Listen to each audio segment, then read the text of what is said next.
But I really don't have any regrets. I really don't. I've lived exactly how I've wanted to. I've tried my hardest every single time. I didn't win the matches that maybe I should have always won, but I really gave it my all. So that for me is enough.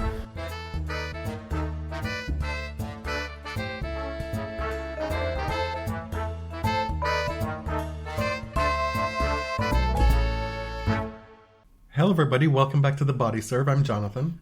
And I'm James. TBS 299, one away from our triple century, one away from entering our Brian Lara era.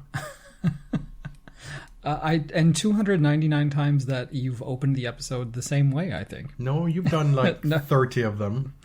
No, lately there hasn't been a lot of variety.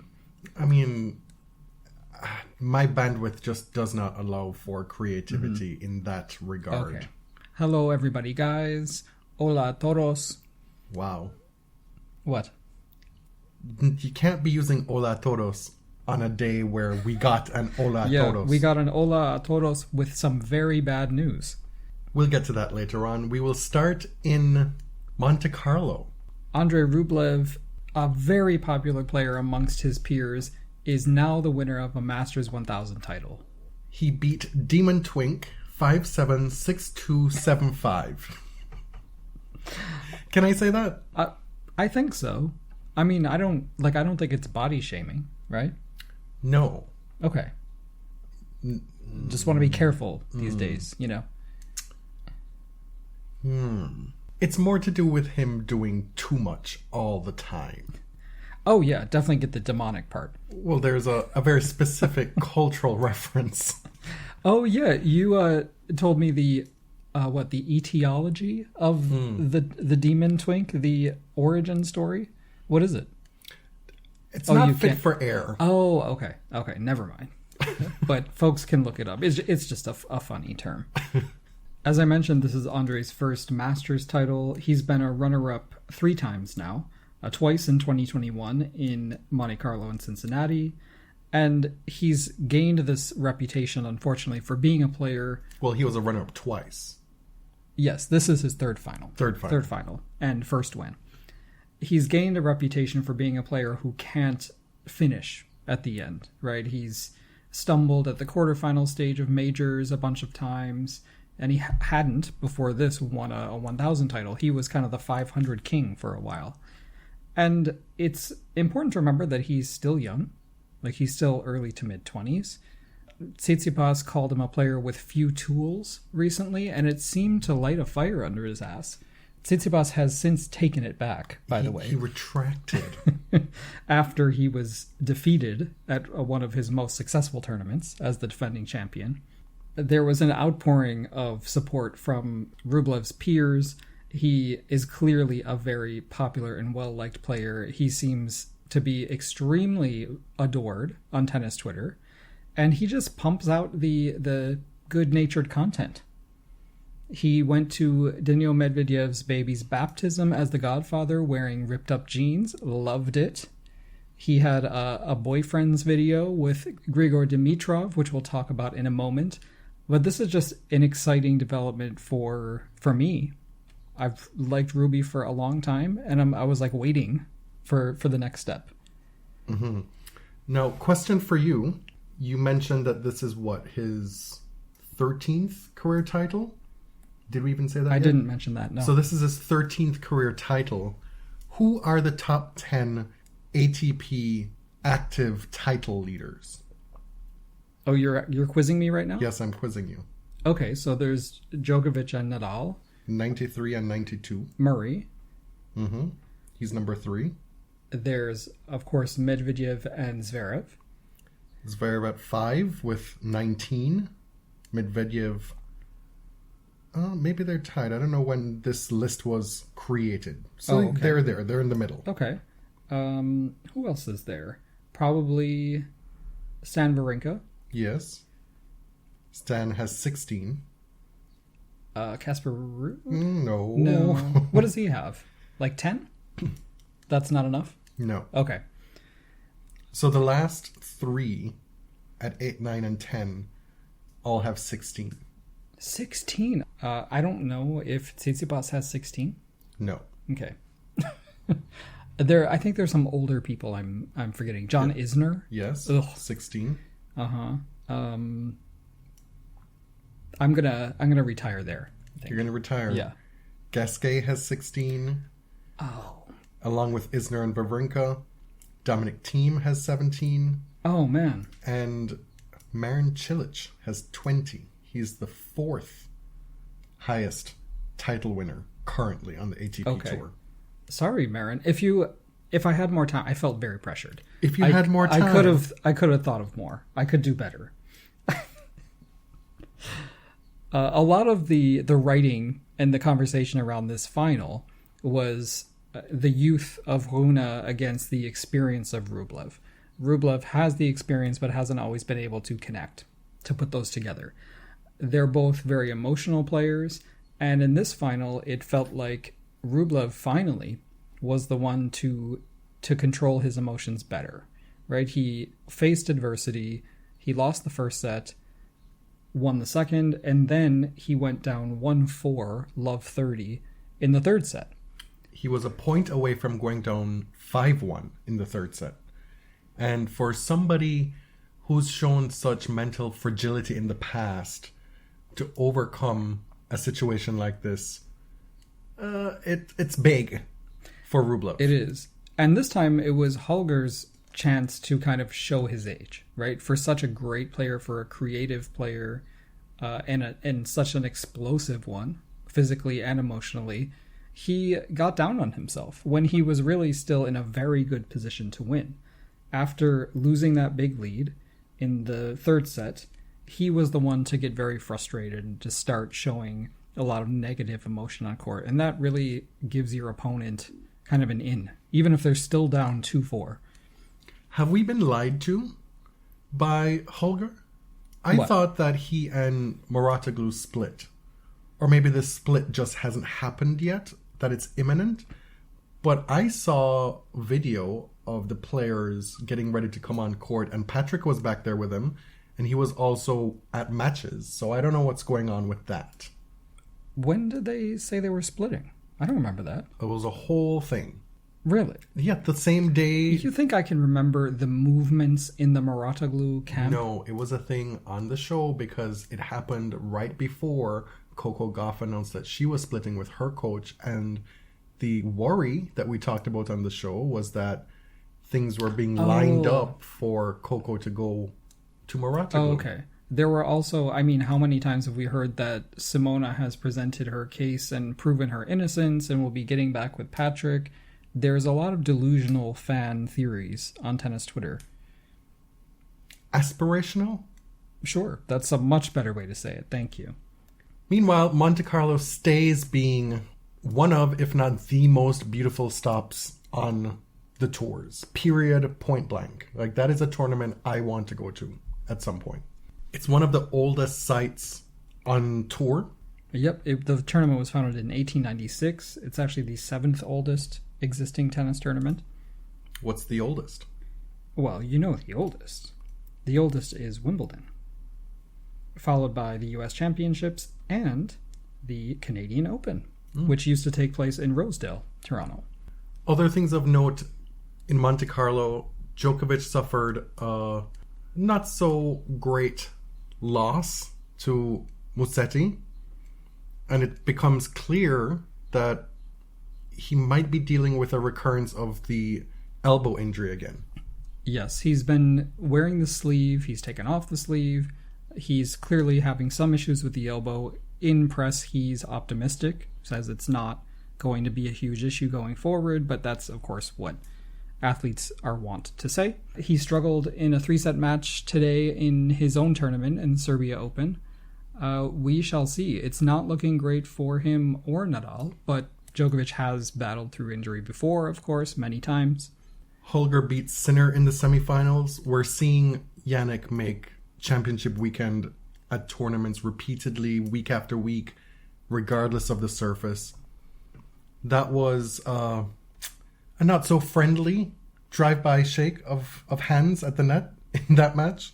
In the other semi, Rublev beat Taylor Fritz, another player who seems to be making the back end of tournaments regardless of surface. He's the one who knocked out the defending champion, Stefanos, in straight sets.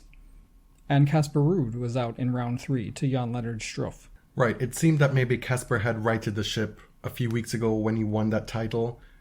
However, he's since lost early in Monte Carlo and now again losing early this week. Mm-hmm. No doubt you heard about a dust-up between Medvedev and Zverev. This happened after their match in Monte Carlo. Medvedev survived this match somehow, 3-6, 7-5, 7-6.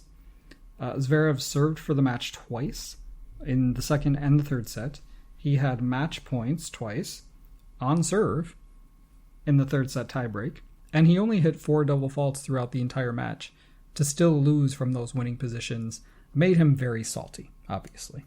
He was particularly salty about Medvedev's bathroom break, and you have here noted that, quote, proves that his delusional era is not an era, it's a way of life. I thought that was funny. In press, Zverev says, quote, he's one of the most unfair players in the world. I take fair play and sportsmanship very serious. He does not. Now, mind you, this is the same dude who just over a year ago whacked a tennis umpire's chair and also grazed his foot with his lumberjacking. Yes, in a doubles match. A lot of people pointed that out to him. This bathroom break he was mad about, it was sanctioned. Bernardus told Daniil that he could go, and he arrived back on the court before the time ran out. So it does feel like a bit of sour grapes. And Daniil even gave him sort of that leeway after the match, saying, you know, everybody feels a little bit sore after they lose, and maybe this is just a temporary thing. Maybe he doesn't mean all of this. But if he does, ... This was juicy. Medvedev said, quote, Sasha is living in his own world. I already had like 5 players in the locker room coming to me and saying, come on, Daniil, why are you so unfair? When he says someone is not fair play, you're like, okay, great. Look at yourself in the mirror. I'm starting with the man in the mirror. I thought you said you'd never sing on this show. Oh, that wasn't like real singing. Daniil, he, as you know, he is a very, how would you describe his tone in press? He's very even-keeled, right? He's never yelling. It's very straightforward, delivered in a straight tone. But he was kind of savage for this. Like, he had a lot he needed to get out, clearly. He mentioned players who he perhaps had wronged in the past and forgave him. He even mentioned an incident at ATP Cup against Diego Schwartzman and said that Diego has really every right to be mad at him, and he feels a kind of way that Diego probably still doesn't like him. But he said that is not Sasha. Sasha is not in that category of player. But what's the context here? There is more to this story. There's more to this friction between the two. And it stems from what we believe and what many people believe is the relationship between Medvedev's wife and Olya Sharapova, who accused Zverev credibly of domestic abuse. Those two, at one point, maybe still are very good friends. Yes. After the accusations came out toward the end of 2020, Zverev began mentioning Daniil's wife in trophy presentation speeches. At the Paris Masters in 2020, he said, quote, to your team, to your wife, we've all known each other since we were 10 years old. It's great the journey we're having, and I hope it continues. Again, at the ATP Finals in 2021, he said, quote, Dasha, you've been with Daniil for a very long time. We know each other for 10 plus years. It's great to see how far we came together. In the context of Dasha and Olya being close friends, and Olya just publicly accusing him of intimate partner violence, the appearance of Dasha's name, Daniil's wife, in these trophy speeches was alarming, and people noticed it right away. If none of this context had existed, it would have been nothing, right? It would have been, oh, these players they must have been friends growing up. They played in juniors together. It's cool to see even your colleagues or acquaintances make good, and grow up through the tennis world.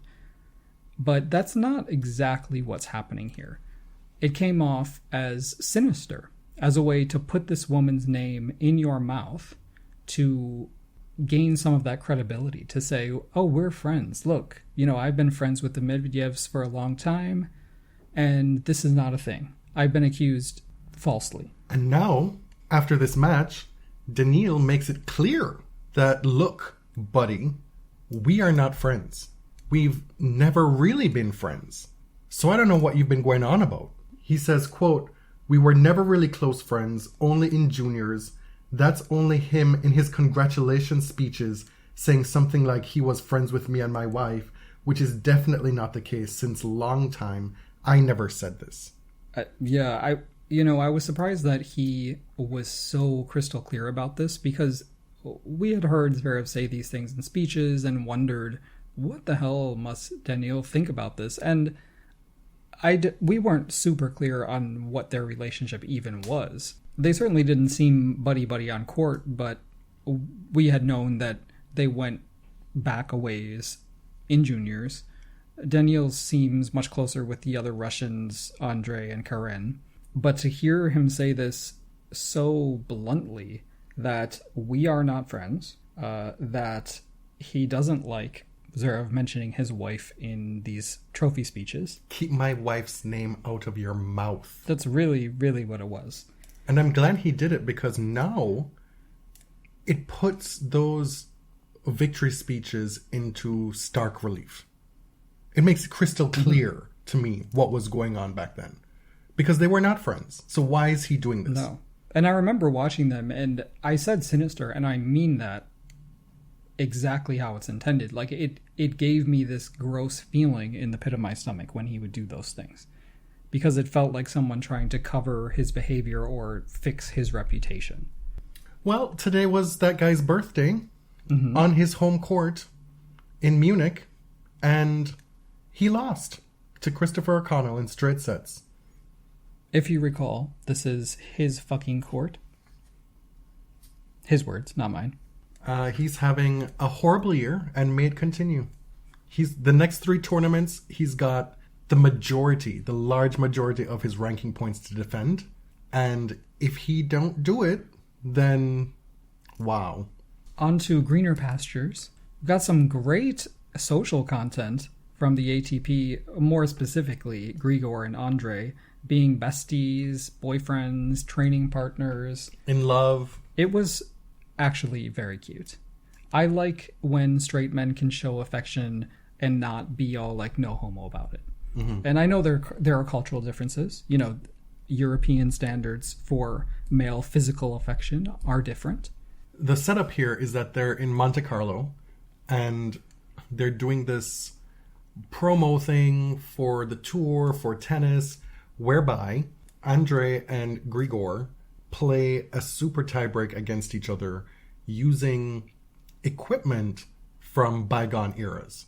So they have all these cards, and they get to pick one, which decade they're going to be playing tennis against each other with. If I recall correctly, Rublev picks the 80s, and Grigor has to play with a 1950s wooden racket. Against the 80s steel titanium one? And Grigor won. Wow. He seems like a player who would be able to thrive with the old equipment. But Andrey, they were so close. He said, I've fallen in love. And Grigor kind of looked at the camera and was like, yeah, not surprising at all to me. I've heard it all before. It's just very cute. And how quickly the tables turned, because Grigor was then shortly thereafter the victim of a robbery. Yeah, and listen how they did it. This is kind of ingenious, to be honest. He was driving in Barcelona. Somebody came up and knocked his side view mirror off. And as he reached out with his arm to look at it or fix it or whatever, somebody came up and snatched the watch off of his wrist. Now, that's what he said happened. It does kind of sound like a movie, right? But, the pickpockets and thieves are very creative. It was a $76,000 watch. I am going to hazard a guess and say it was insured or it was a sponsored watch, or both. I mean, either way, it's not a fun thing to go through. No, definitely not fun. He said, he's fine. He's happy. It wasn't worse. Nobody was hurt. It sucks. Thanks for your concern. There were no women's tournaments last week, except for the Billie Jean King Cup, formerly Fed Cup. And, dear listeners, we did not pay attention. There's no more pretending about this. Davis Cup and Billie Jean King Cup are just not really things that we get up for. And we've explained why before. Like the team competition under the guise, the pretense of playing for country, it's so 1950 for me. Yeah, these things were invented in the early 20th century when there were still like literal old world empires. When only the world superpowers were winning. It made sense not made sense, but it lasted through the Cold War era. I am not really attached to nationalistic competitions. I'm not a very patriotic person for either country that I've lived in. Unless it's the West Indies cricket team or the Jamaican track and field team. That's it. Now that's different. Because it's okay to root for underdogs. Well, they're not really underdog, but a small country that achieves much more than its population and funding and all those things. Okay, nice comeback there. You caught yourself. I say take the flag out of it. I'm all for team competitions. Take the flag out of it and make it fun. Like I don't know. If you enjoy it, more power to you. Oh yeah. But I think this is one of those instances where we're gonna have to pawn this coverage off to other tennis podcasts. Yes. And, the anger about certain players, like not wanting to play for their country, that is not something I'm going to hold against anybody, really. Like you are a singles tennis player. You are the product. You are the company. Play where it makes sense for you. Like, do you want to go and play Fed Cup, Billie Jean King Cup, or do you want to go to Carnival in Jamaica? Wow. Sloan? I'm saying live your life. Yeah. How many pockets in the calendar throughout the course of a year do you really get to take 4 or 5 days for yourself? Mm-hmm. It was really just a weekend she was in Jamaica for, and that was it. And then she was back on the court on Monday, Tuesday. Yep. She said it was a great 48 hours in Jamaica. Now she's back. The big tournament this week on the women's side is Stuttgart, which is a 500 tournament. It is very popular among the players, but it is, you have to say, such an odd event. It's part of the European clay swing, but it's indoors. Indoor clay, it plays so differently from everywhere else. A lot of the players who like fast surfaces will excel here, and they play well into the night, which is also unusual for most of these European clay tournaments. I mean, it's indoors. Yes, right? Yes. I feel like we've kind of been tough on this tournament over the years. Have we? Like that it doesn't make sense for those reasons, but I'm at a point now where it's just a cool event. Also, you have to save energy to fight the real enemy, which of course is Madrid. Yes. And as I said, the players seem to love it here, so if you love it, I love it. And it's that easy? Well, no, but in this case it is. Because you get a great draw here. You really get a super stacked draw. Sure, but there are reasons for that even more so now, which we'll get into in a little bit. Mm-hmm. Aryna Sabalenka has made 6 quarterfinals in 6 tournaments she's played in 2023. She beat Krejcikova yesterday in straight sets. Listen to this. Krejcikova has lost to Sabalenka in 3 straight tournaments. And the tournament before that, which is Dubai, where she won, she had to beat Sabalenka to win the tournament. Not in the final. But by the some law of some logic thing, if Sabalenka is not in the tournament, Krejcikova will win. Right? Does that hold? No. I'm kidding, but it is just surprising that they had 4 straight meetings. They played 4 times in less than 2 months. Mm-hmm. We had a hell of a match yesterday between Ons Jabeur and Yelena Ostapenko. Mm-hmm. Crazy stuff. Like the first set and up to 5-3 in the second, Ostapenko could do no wrong. Like, she was in full Ostapenko mode. And then, serving for the match at 5-4, Ons breaks back. Wins the second set 7-5, eventually taking it 6-3 in the third. And, maybe the biggest achievement of them all, managed to secure, I should say, wrestle a hug from Ostapenko at net. That was so funny. She wins it on an ace. They walk to the net. Ostapenko sticks her hand out to shake, and Ons is like, no, come here. Come here, honey. Gives her a big hug. Swiatek won her first match in her title defense today. She plays Pliskova in the quarterfinals. Jabeur takes on Haddad Maia. Potapova against Caroline Garcia. And Paula Badosa against Sabalenka. Badosa, who is playing lights out tennis right now. Yeah, she's finally on the upswing. After missing the Australian Open, she made the quarters in Charleston. She beat Dasha Kasatkina here. 6-1, 6-1. Yeah. Karolina Pliskova beat Sakari and Vekic, and now has to face Iga in Iga's second match. Now here comes another quiz for you. Are you ready? Well, I wasn't, but okay. So we're in Stuttgart right now for the WTA Tour. Can you name the last 10 winners of this tournament? What? The last 10 winners of Stuttgart? Just off the top of my head? Yeah, or as close as you can to doing it. Okay, I think There have been Sabalenka. one- I think Sabalenka won recently. There are two people in that stretch who've won twice. From So- 2013 to 2022, 4 of those titles were won by 2 women. Okay. So I think Sabalenka won recently. Or no. Sabalenka has not won Oh this no, tournament. no, that was Madrid. Jabeur. Jabeur has not won this tournament. Fuck. Really? Nope. Swiatek.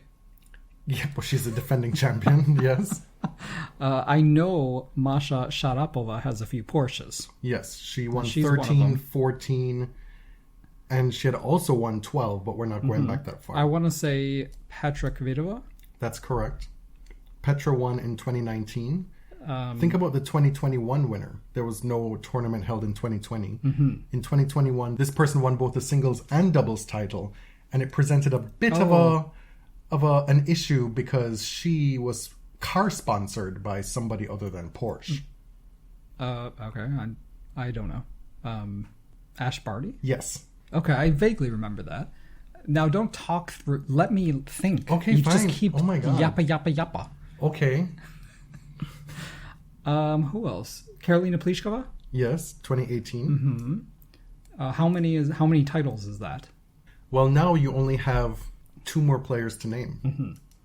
Okay. One of them won it in back-to-back years, in 2015 and 2016. But I'll shut up because I'm yappa. Wow. Who is doing it? Azarenka? Nope. No, she was pregnant by that time in 2016. Already said Sharapova. Simona Halep. No. Oh shit, I don't know. A multiple-time Grand Slam winner Oh dear. who is not on tour currently but plans to come back. Pregnant Kerber. Yes. Okay. In 2015, See, 2016. with the clues, I'm good with the clues. You know. But you told me to shut up. I know. I was resigned to not getting all of them. It was fine. And the last one is an absolute menace. Wait, there's more? The last person is an absolute menace. The title winner in 2017, who is often bandaged, strapped for the gods, and has often displayed questionable. Alizé Cornet. Not that one. Oh. She has been severely injured in the past. Extremely injured? Like, off the tour for a while. I don't know. A German player to win on home soil. Oh, Sabina Lisicki. No. Petkovic. Curly hair, blonde, dirty blonde. Yes. Siegemund. Yes. Yes, okay. I went through all the Germans. Steffi Graf. Wow. Anka Huber. Wow. When it was a struggle. That wasn't my best performance. When I tell you, I mean, I would have struggled similarly. When tennis results happen, I forget them almost immediately. For real. No, but people are listening and they're probably like, y'all have a podcast and you don't know that. You don't know the curly-haired German who won in 2017? Are you stupid? Well, start your own podcast and do better. We mentioned a little while ago on this episode that there was no women's tournament last week running alongside Fed Cup, which I don't think is unusual in most years. But there's at least like lower level tournaments. And we've seen this year in particular, there have been stretches where the men will have 4 tournaments one week, where the women will have 1. There's a definite imbalance. And there are reasons for this that were very well delineated by Tamani Carriel in his piece for The Guardian recently. And this dovetails with our next segment, where we talk about the news that the WTA will be heading back to China this fall. Was that a sufficient setup? Yeah. So Tamani used Stuttgart as a way in to talk about the scarcity of WTA tournaments, especially for players who are outside of that top tier. So Stuttgart is great for the tour because it brings top players together in a very tight draw, a smaller draw. There are a lot of marquee matches throughout the week. At the same time, you have top 100 players jamming up ITF events that are really meant for players ranked lower. So you have someone ranked as high as Marie Boskova, who's in the 30s, playing an ITF event. You have players scrambling to get into the qualifying draws to that or to Stuttgart. And it's just unfortunate if you're not part of that top tier. It's such a small draw where top 24 players get direct entry into it. When this happens, say for example this week in Barcelona, you still have some of the very top names being plucked to go somewhere else. Yes. They can be swayed via money or influence to go play somewhere else because there are options. Here, all the top women want to and need to play this tournament. So there's no room there's no flexibility really. Right. And the story outlines, a few of the reasons why there's a lack of playing opportunities. This week, there happened to be another tournament scheduled in Turkey, which had suffered a devastating earthquake. Tournament was canceled. But of course, there is a larger problem outside of that.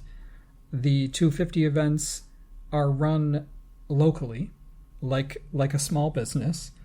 The WTA does provide support, but at the same time, the governing bodies are investing a ton of money into some of the 1,000 level tournaments and making them even bigger and longer. For example, the upcoming tournaments in Madrid and Rome, which will now be 2-week tournaments a la Indian Wells and Miami. So there's less money and attention devoted to supporting the smaller tournaments, the 250 level. And why that becomes something to talk about with this decision to go back to China by the WTA is, although they didn't state it at all, this is a money decision. Right. The boycott of China, had it gone on into this year when playing in China was actually a legitimate possibility, it had the effect of crippling the WTA financially and also just removing a lot of playing opportunities from the calendar. If you haven't, read John Wertheim's mailbag that came out today, I believe. He does an excellent job of describing all the considerations and ways to look at this decision. Some of the background is that in 2021, Steve Simon announced that the WTA would be boycotting China, would not be honoring their commitments by playing tournaments there when that option became available after their zero COVID policy went away, because of the accusation by Peng Shuai accusing a former vice premier of China of sexual assault. And really, like, trigger warning, rape. I don't want to sugarcoat what she accused this person of. That year, it was moot. It was a gesture because it wasn't possible to play in China. I think I may have spread some fake news inadvertently recently. During 2022, China still had its zero COVID policy, so it wasn't really feasible to play in the most recent fall. Even though they hosted an Olympics at the beginning of the year, that was kind of a unique exception to the zero COVID policy. In December, China stopped its zero COVID policy, and so sports leagues can start playing there. I understand when people are disappointed, disgusted with Steve Simon and the WTA for this decision. I get it. Because this was posited as a moral decision that was made. It was a moral decision that was always going to come with extreme financial fallout if their demands were not met. And the likelihood of those demands being met from the jump were next to nothing. Right. And it became even more difficult when the IOC threw the entirety of its weight behind China to obscure and make this an even more difficult mountain to climb for the WTA. Do you remember when that happened? Oh, yeah. I mean, they facilitated these propaganda exercises. They brought Peng Shuai out during the Olympics to assure everybody that she was safe and doing well. She'd withdrawn her accusation at that point.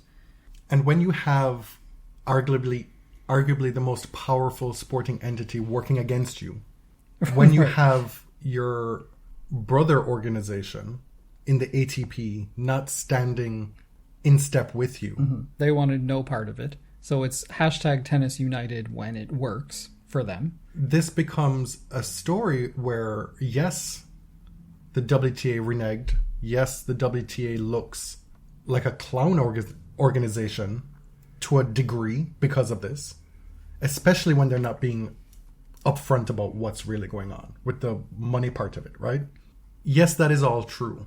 But so many people and organizations had an opportunity to take a stand alongside them to buttress their efforts, to make their stance firmer in this just Herculean attempt to hold China accountable. This like David and Goliath thing. And they were left dangling by themselves.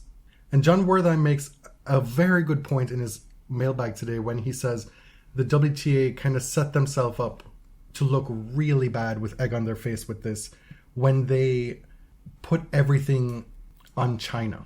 When they said, unless you do this, you do this, you do this, you do this, then we will not. Had they said, we are going to conduct our own investigation, we're going to do things on our terms, we're going to have the ball in our court, then they could now come forward today and say, well, we did this.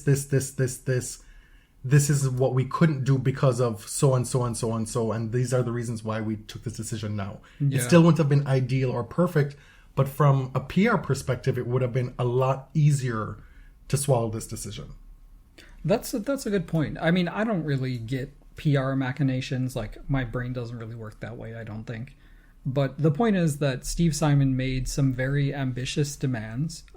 Fair demands, but ones that you knew at the moment he uttered them would never be fulfilled, right?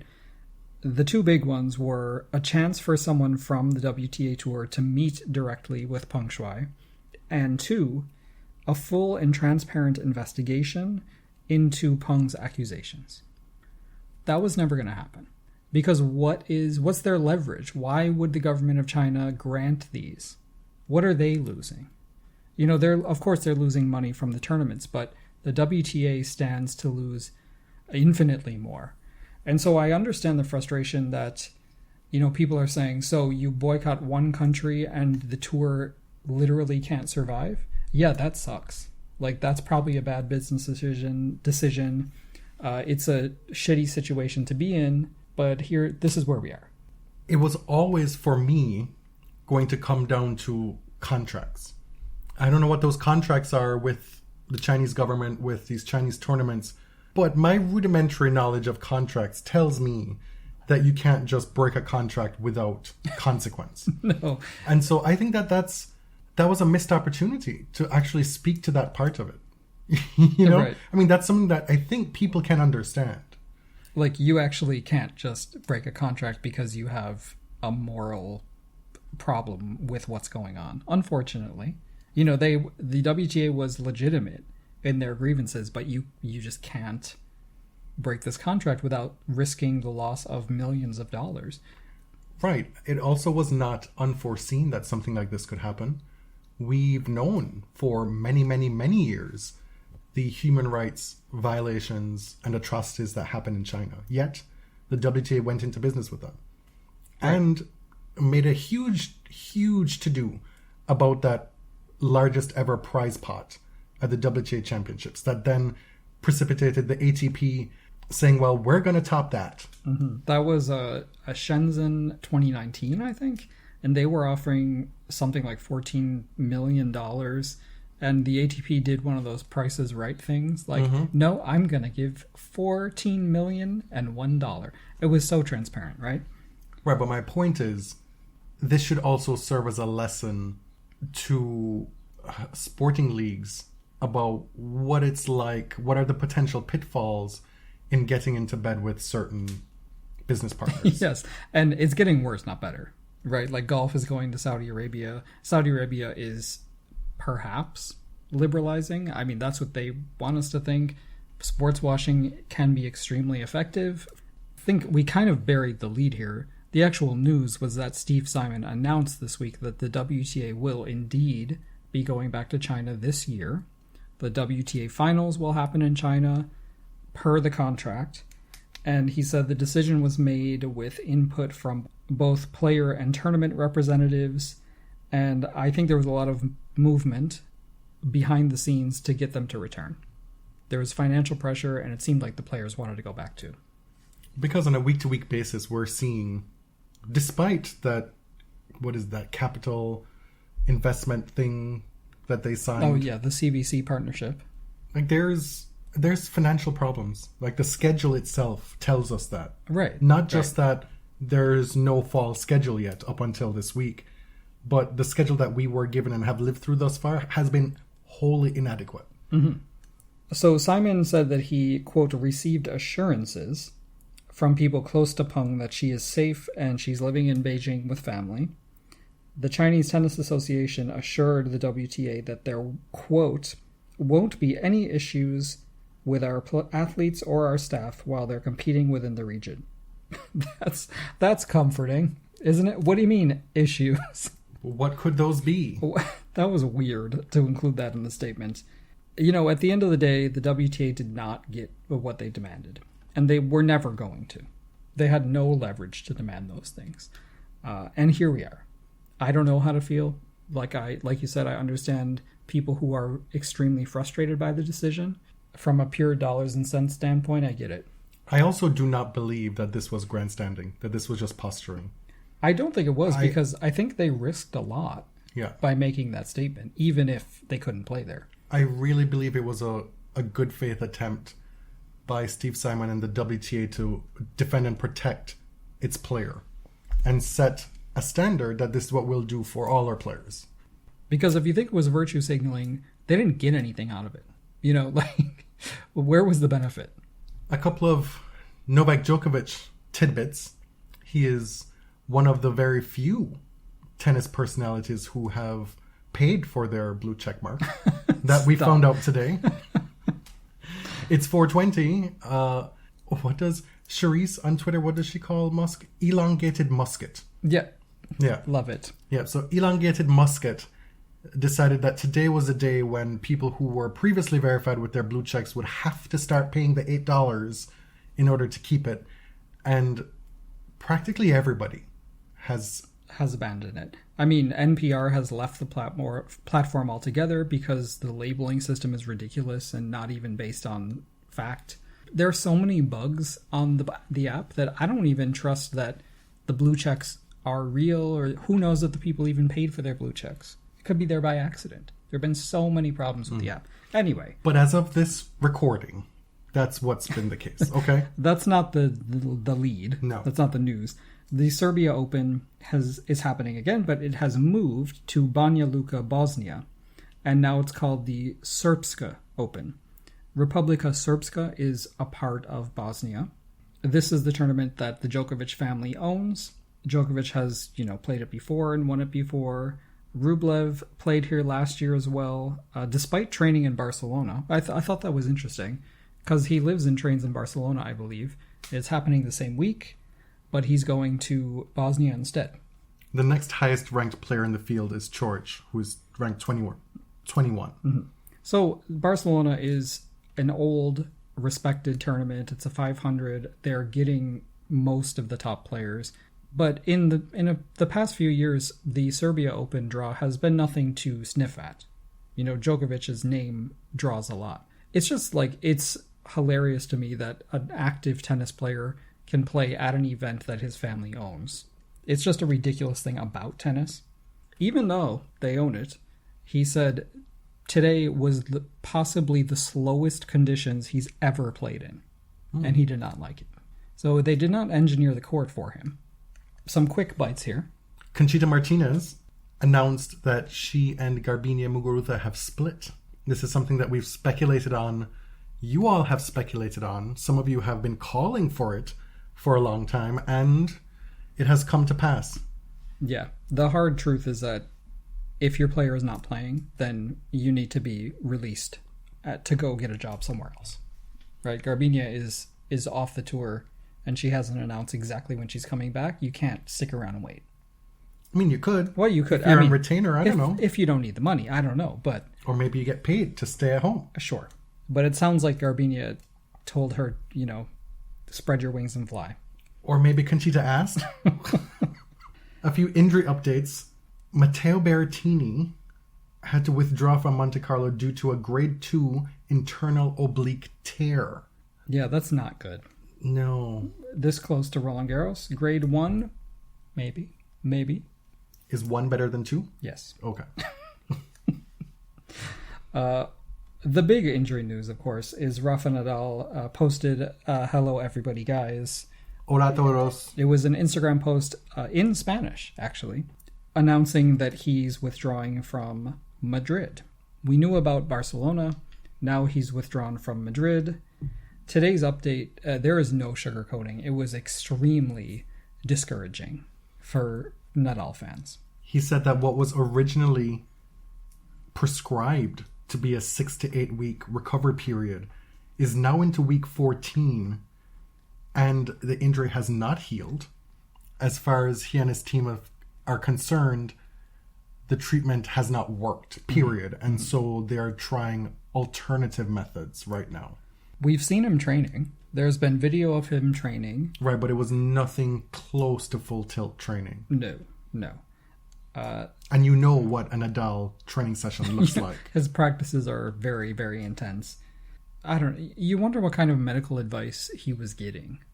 How did it go from a 6 to 8 week recovery to now it's been months and the thing is not even healed? Right, everybody's body is different. The nature of that injury, I don't think it's one that's guaranteed to be better in 6 to 8 weeks. It's likely, maybe, and his body just didn't respond. All right, I'm skeptical. He said he wants to give himself a chance to play in some of the remaining clay tournaments, but it's very up in the air. To me, it does not sound good for any of the clay tournaments. In better news, Hyun Chung will be back in singles for the first time in, 3 years? Yeah. Next week in Korea, playing, I believe, a challenger tournament. He returned last year to play a spot of doubles, but this will be his first time playing on his own, first time being out here on his own. All we do is pop ballad references, really. R.I.P. Irene Cara. And good news for Bianca Andreescu. She suffered what appeared to be a traumatic injury. For the fans, it was traumatic. It was tough to watch. But it's not really as bad as it looked and felt to her. Because she was out here supporting her BJK Cup sister. Mm-hmm. Her Canada girlies, and they won. Her Canada geese. Oh. No? Geese? Really? No, I don't know. That was a very Canada-specific reference that right. Did not work. I retract. Well, she's going to be playing in Madrid. That's the plan. Yeah. So that's good news for her. We know how well she was playing when she got injured again. So hopefully this does not set her back too much. Mm-hmm. I will say the woman has a remarkably good attitude. The very next day after that horrible injury, she was like, "Hey guys, she's on Instagram. Thank you so much. It was a real trauma and the worst pain I've ever felt in my life, but I'm grateful and I'll be back soon." It was like, how are you so optimistic? this next bit is for you and for a lot of Serena fans. Not for me. This is for you as well. She doesn't fool me. Oh, come on. Right, but you have been pining for a comeback. Of course I want a comeback, but I know it's not going to happen. I don't know if that's clear. The youngest Williams cannot fool me. She is a known liar. Listen, we can't be falling for Serena's social media posts anymore. It needs to stop. Like every so often she pops up on a tennis court in her gear and she's looking great. She's looking fit. Mm-hmm. And she's playing a spot of tennis. She's doing that. She had the patch on her cheek that she was wearing for the last spell of her career. Mm-hmm. And people are like, oh, she's gearing up. Mama's coming back. She's taking it. It's always for Nike or Gatorade or the migraine commercial. She gets on a tennis court for money, for a sponsorship these days. Also, should she just never play tennis for fun again? I know. She shouldn't be expected to just stop playing tennis to the point where every time you see her playing tennis, it's like, oh, she must be coming back. Mm-hmm.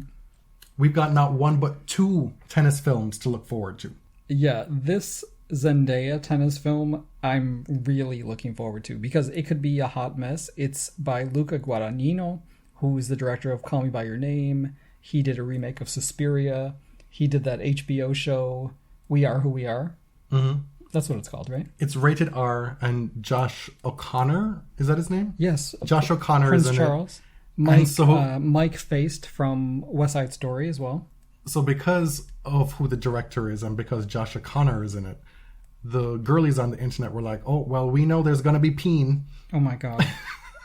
I wonder if that's the first occurrence of that word on this podcast. I'm just glad that Guadagnino is working with actors over the age of 18 now. Can I say that? Zendaya, apparently, according to Luca, is very good. And they used minimal doubling in her tennis scenes. Oh? That's what he said. I mean, this could all be just promo for the movie. I mean, does he know what good tennis looks like? Apparently. Well, they used Brad Gilbert as a consultant on this movie. Oh. Mm-hmm. So I'm excited for it, even if it's not that great. And then the second film that's coming out is a 30 for 30 doc on Michael Chang called American Son. And it'll be directed by J. Caspian Kang, who is a former writer for The New Yorker, The New York Times, and a novelist. The last bit of business on this episode is a callback to last week's segment on Martina Navratilova. There was one thing that I wanted to add, and then I see it's kind of exploded into a bit more after you took your pen to it. There's always more things I want to say, you know? I just wanted to offer a reminder that sport is inherently unfair. And so when folks decry trans women participating in women's sport as being unfair or inherently unfair, that doesn't register with me. In tennis, are all the opportunities that were afforded Jessie Pegula because of her status as daughter of a fracking billionaire? Not the fracking. Not the fracking. Are all those opportunities fair compared to Venus and Serena and where they came from? Were they afforded everyone else? And the fact is that the majority of people who make it to elite level sport come from a medium to large level of privilege.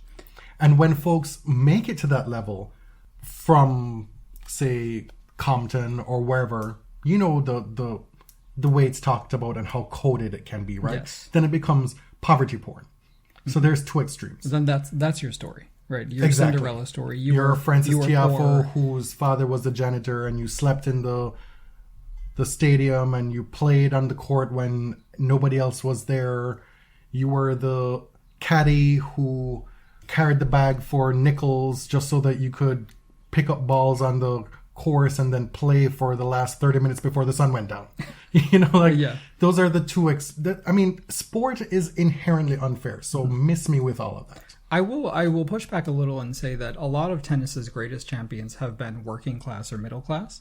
You think about Connors, Gonzalez, Navratilova, so many of the all-time greats, you know, did not come from money. But where sort of the inequity comes in is they may have had powerful and wealthy national federations supporting them in some cases, the benefactors US, like Czechoslovakia, right? Like there are inequities even if you don't come from money, of course. I do want to I think we should start from the position that women's sport is important and needs to be safeguarded, but this is not the way to do it, right? Mm-hmm. There's not an imminent incoming invasion of trans women to destroy women's sport. It's just not happening. And like you said, there are a lot of ways that athletes have quote unquote unfair advantages over each other, whether it's Michael Phelps's incredible reach and unusual body by, the normal scientific standards.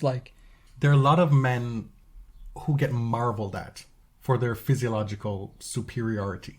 Their, the privileges that the way they're built affords them. Right? Like for men, most often it's, oh my God, well, amazing. Look at that. Incredible. But when women display some of those characteristics that are uncharacteristic of the feminine ideal, then it becomes, let's turn the lens on them. Mm-hmm. We have to find out what's wrong with them. There must be an advantage that's unfair, right? And so that's when sports is medicalized. We use technology to change the way that cis women perform and present. So this category of women that we've created doesn't fit all women. And so the anti-trans movement wants to cement what it means to be a woman using biological reality, right? But what happens when a biological or cis woman with XX chromosomes has features that you feel don't fit into the social category of woman? Christine Mboma is an example. She's a 19-year-old runner from Namibia. She is a cis woman. And based on new rules from World Athletics, she will have to suppress her natural testosterone in order to be able to compete. She's a woman, because this stuff is so invasive, we know that she has XX chromosomes, right? There's no supposedly unfair advantage. She's not someone who's XXY or intersex. This is a woman who sports has decided does not fit the social category of woman. And we now have a track record that this type of stuff disproportionately affects Black women. Yes. The women who have been penalized and medicalized under these sorts of rules are typically from Africa. Christine Mboma, Caster Semenya, Francine Niyonsaba. And these are rules from World Athletics that were actually aimed at transgender athletes, and they have these unintended consequences for cis women. So you categorize people as, quote, athletes with differences of sexual development, DSD, and people categorized in this way have to undergo treatment to reduce their testosterone. So like we talked about last week, anti-trans movement always has consequences for cis women. Cis women will always be abused and harassed and medicalized when you legislate against trans people. And the harassment that will not stop anytime soon is when somebody like Christina Mboma is running and they're being talked about, videos are being shared, the comments are all about their body and how they look and how much of a man they are, that they look like men, that they are unfairly advantaged in this race. Like that is something that, can you imagine living your life like that? Like you're literally just trying to be the best athlete that you can be. And millions of people know all of this private medical information about you. Nobody has suffered in that way like Caster Semenya. And again, like we didn't really get into this on the last episode, but think about how the anti-trans movement integrates with white supremacy. This is not to say that all anti-trans activists are white supremacists, but the movements go hand in hand. White supremacy movement leverages anti-trans feelings, and you get situations where Black women are seen as less than women. Like this is always already racist. It's not a consequence of it. And part of my bringing up the sport is inherently unfair angle is that you will never be able to create an equal playing field. Ever. No. And I agree. It's a myth. I think you should try. To a degree, right. to where it doesn't hurt people. Mm-hmm. This is not it. On a more happy note, this has to do with a trans woman doing amazing things on our television. Sasha Colby, legend, icon, winner of Miss Continental, won RuPaul's Drag Race season 15. And wasn't it deserved? I mean, nobody... Flawless. Nobody is doing it like her. Nobody. The delusion that this was even close. Yeah, I mean, I thought this was a good season, not a great season. I thought the top 4 was correct. They were very talented, all of them. But Sasha is just operating like in a different stadium, a different planet from the rest of them. Her performance, her personality, her looks, like she hits everything. Everything that RuPaul has decided is the standard to win Drag Race, she can do all of it. RuPaul has not always been a friend to trans people. No. Previously, in some of the earlier seasons, and actually it's not that long ago, it was not about that 5 or 6 years ago, RuPaul said that it's like trans women have an unfair advantage on Drag Race because, they're already women. And it rang so false because the standards on Drag Race are you have to be a stand-up comedian, you have to be able to act, you have to be able to interview, you have to be able to market your personality. Like, all of these things, it was always from the first season. I actually wrote a conference paper on RuPaul's Drag Race in grad school and presented it at a conference. Can you find it online? I don't think it wasn't published, no. But it was always about becoming this sort of queen of all media, creating this brand. And so RuPaul's Drag Race was never about female impersonation. It was never about how accurately are you presenting as a woman. That's not it, right? You don't need to be the realist, quote unquote, woman. Even ball culture has phased out realness as a category. It was always about finding the person with the most charisma, uniqueness, nerve, and talent. Exactly. Period. So RuPaul's transphobia was really upsetting to a lot of people because there had been trans women on the show, some of whom came out on the show, but a lot of whom were not comfortable divulging that part of themselves. Kylie Sonique Love, she was not out as trans. I think it was season 2. I think, that she first, it was a long time ago. She won a recent All-Stars. She was incredible. And she won it as an out trans woman. Then, season 14, the marvelous Willow Pill. The first trans winner of a regular season. And now Sasha Colby. Did you get that chronology correct? Because the stands will be coming through. Yeah, it was Kylie, Willow, and then Sasha. Okay. And some of the other drag races from around the world have had trans winners before the US one. You're talking about winners specifically, because there have been contestants who've come out prior to that. Monica Beverly Hills. I mean, Peppermint was, I believe she was out as a trans woman on season 9. There have been a bunch, but it shows you the diversity of drag culture, right? Like, some drag queens are cis men, they identify as men. Some are trans women, like... Some of them are straight, apparently. Right? Some are trans men. Like, this is all part of the community and should be celebrated. And we salute Sasha Colby. What a performance. Thank you for listening to episode 299. Next episode is 300. We're planning a pretty nice celebration for it if you can get your shit together in the next week. This is squarely on you. It's on me. But we are really excited to pass the 300 mark. Mm-hmm. Triple century, y'all. My name is Jonathan. You can find me on Twitter at tennis_John. I'm James at ElliotJMR. 2 L's, 2 T's. You can find everything BodyServe related at linktree.com/thebodyserve. This Redbubble site, it's going down. Wow, you are really on one about that. I'm done with it. I think we are closing our Redbubble site, so you will not be able to purchase merch from there for now.